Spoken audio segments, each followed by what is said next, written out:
Subscribes. Baik, buka matamu dan biarkan dunia masuk ke dalamnya.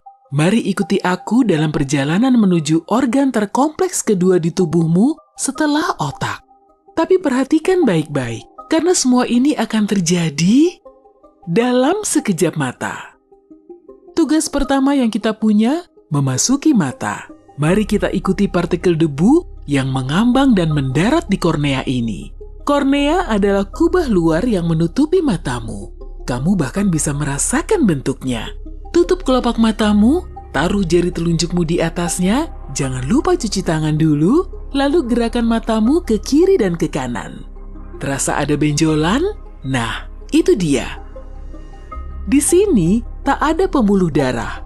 Korneamu mendapatkan oksigen langsung dari udara. Dengan kata lain, matamu bernapas, tapi kornea dipenuhi saraf yang sangat sensitif. Saat merasakan benda asing, otot-otot tercepat di tubuhmu mulai bergerak. Matamu berkedip, partikel debu itu pun terhempas. Mari kita coba ini lagi. Satu-satunya cara untuk masuk ke mata adalah dengan cahaya. Begitulah cara penglihatanmu bekerja, dan itu sebabnya kamu tak bisa melihat dalam gelap. Ya iyalah, tapi bagaimana kita bisa melihat objek yang tidak memancarkan cahaya? Cahaya yang datang dari sumbernya, baik itu bohlam atau matahari, mengenai objek. Sebagian diserap dan sebagian dipantulkan lalu masuk ke mata kita. Pantulan itulah yang terlihat di matamu. Kita akan bahas lebih lanjut nanti. Sekarang, ruangan ini masih terlalu gelap. Ada yang bisa menyalakan lampu? Nah, begini lebih baik. Mari mendekat ke mata dan bergerak dalam kecepatan cahaya, lalu melewati kornea. Bentuk kornea menyerupai kubah untuk membantu memfokuskan cahaya ke tempat selanjutnya, lensa. Tapi sebelum sampai di sana, kita melewati pupil. Tapi ini bukan lingkaran hitam di bola matamu, melainkan lubang. Warnanya hitam karena tak ada cahaya di dalam matamu. Sementara itu, warna merah yang muncul ketika kamu difoto menggunakan flash disebabkan cahaya dari kamera melewati dan memantul di bagian belakang matamu. Di sana penuh pembuluh darah, jadi pupil matamu menyala merah. Tapi pupil ini terlalu kecil, aku hampir tak bisa masuk. Oh, cahayanya terlalu terang. Otot-otot kecil di irismu, yaitu bagian berwarna di matamu yang kita semua ketahui dan kagumi, telah mengendur agar pupil mengecil. Dengan begini, cahaya yang masuk tidak terlalu banyak dan melindungi matamu dari cahaya yang terlalu terang. Redupkan lampunya sedikit, maka otot iris pun berkontraksi. Pupil menjadi lebih besar karena mata butuh lebih banyak cahaya. Akhirnya, kita sudah menembus pupil dan melihat lensa yang sedikit lebih besar dari kancing baju. Seperti telinga dan hidung, lensa mata terus tumbuh sepanjang hidup. Dan sama seperti kamera, lensa mata memfokuskan cahaya lebih tajam. Dengan begitu, cahaya mengenai tepat di tempat dia harus berada di retina, yaitu di bagian belakang mata. Sepertinya manusia yang kita tumpangi ini rabun jauh. Objek di kejauhan tampak buram. Lihatlah di mana lensa memfokuskan cahaya menjadi satu titik, bukan di retina, tapi sedikit di depannya. Ini terjadi ketika matamu agak terlalu panjang. Jika kamu rabun dekat, objek di dekatmu tampak buram, titik fokus itu berada di belakang mata karena bola matamu terlalu pendek. Jangan khawatir, semua bisa diperbaiki oleh kacamata. Oh, ini lebih luas daripada dugaanku. Halo? Ya, itu karena kamu cuma melihat sekitar 1/6 matamu ketika bercermin. Sisanya ada di dalam kepalamu. Seperti lagu itu, ukuran matamu kira-kira sebesar bola pingpong. Dan di dalam organ yang tampaknya kecil ini, ada lebih dari 2 juta bagian yang bekerja. Tunggu, semuanya bergeser ke kanan. Sekarang ke kiri. Manusia kita pasti sedang mencari sesuatu. Matamu bergerak berkat 6 otot yang menahannya di rongga mata. Saat satu sisinya berkontraksi, pandanganmu berubah arah. Ke atas, ke bawah, ke kiri, ke kanan, ke semua arah. Baik, semuanya sudah tenang. Jadi, mari kita lanjutkan mengikuti arah cahaya. Katakanlah, kamu sedang melihat apel besar mencolok yang tergeletak di atas meja biru. Serta ada bola lampu kuning digantung di atasnya. Jika kamu bisa melihat gambar ini di layar belakang matamu, bentuknya sebenarnya terbalik.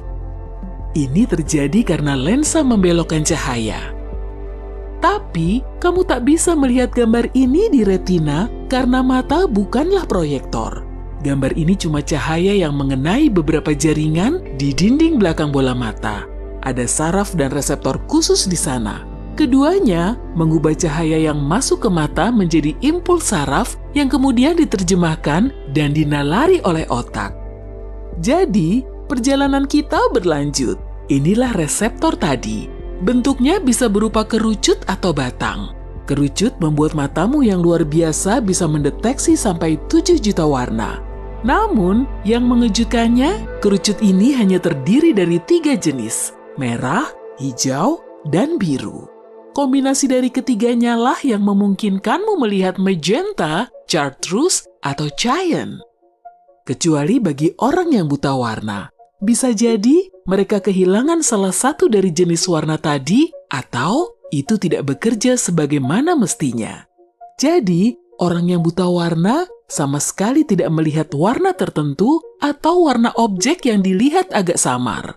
Misalnya, jika kerucutmu yang sensitif warna hijau bermasalah, warna hijau dan kuning akan terlihat coklat kemerahan. Ada juga sel batang. Tugasnya menangkap warna hitam, putih, dan lebih dari 500 rona abu-abu di antaranya. Rupanya, ada lebih dari 50 rona abu-abu. Sel batang di matamu juga lebih banyak dibanding kerucut, dan sebagian besar bertanggung jawab atas penglihatan periferalmu. Yap, segala sesuatu di luar bidang penglihatan langsungmu terlihat seperti TV hitam putih. Sel batang juga membantumu melihat saat cahaya redup.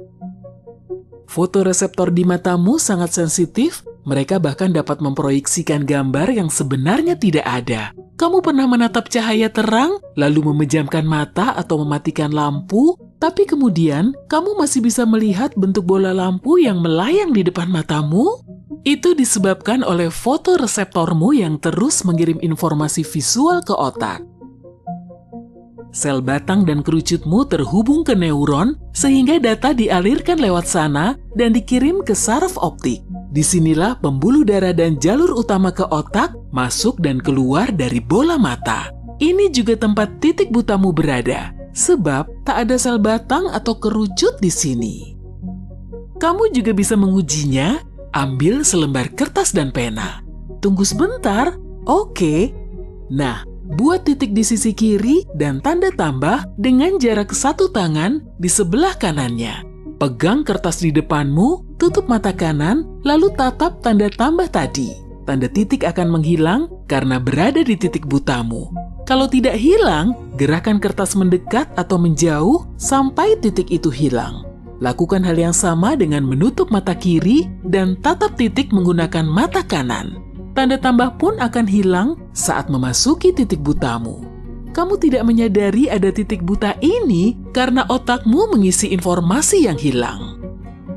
Jadi, mari kita berjalan melewati saraf optik dan masuk ke penafsir pesan, yaitu otak.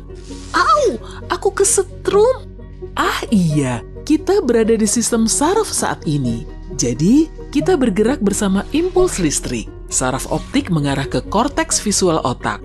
Disinilah gambar terbalik diterjemahkan menjadi sesuatu yang kita pahami.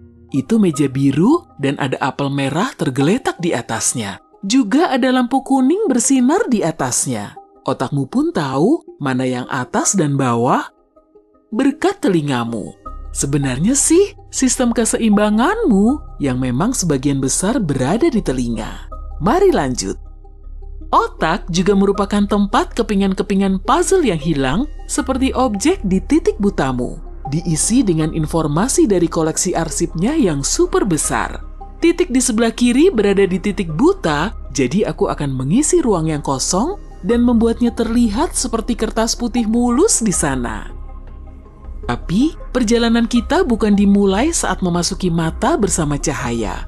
Perjalanan kita dimulai ketika cahaya dari sumbernya memantul dari suatu objek, lalu ke mata. Kenapa kita melihat warna yang berbeda-beda? Karena cahaya yang terlihat bergerak dalam panjang gelombang yang berbeda. Apel merah di atas meja menyerap warna lain dan memantulkan gelombang cahaya merah, yang istilahnya juga gelombang cahaya merah.